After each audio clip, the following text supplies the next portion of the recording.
নওগাঁর পত্নীতলায় কিশোরীকে অপহরণ ও ধর্ষণের মামলায় আব্দুস সালাম নামের এক আসামিকে যাবজ্জীবন সশ্রম কারাদণ্ড দিয়েছে আদালত। একই সাথে তাকে ১ লাখ টাকা জরিমানা এবং অনাদায়ে ৬ মাসের বিনাশ্রম কারাদণ্ড দেওয়া হয়েছে। রবিবার সকাল ১১টায় নওগাঁ নারী ও শিশু নির্যাতন দমন ট্রাইব্যুনাল ২ এর বিচারক জেলা ও দায়রা জজ মোহাম্মদ মেহেদী হাসান তালুকদার এই রায় ঘোষণা করেন। এই মামলার অপর ৩ আসামিকে অভিযোগ প্রমাণিত না হওয়ায় খালাস প্রদান করা হয়েছে।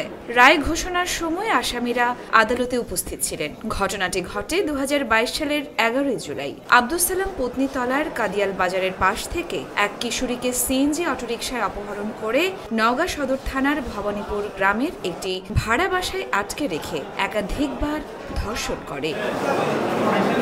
কিশোরীর বাবা থানায় অভিযোগ করলে র্যাব অভিযান চালিয়ে কিশোরীকে উদ্ধার করে এবং আব্দুস সালামকে গ্রেফতার করে। তদন্ত শেষে ৪ জনের বিরুদ্ধে অভিযোগপত্র দাখিল করা হয়। মোট ১৭ জন সাক্ষীর সাক্ষ্য গ্রহণ শেষে আদালত আজকে এই রায় ঘোষণা করেন।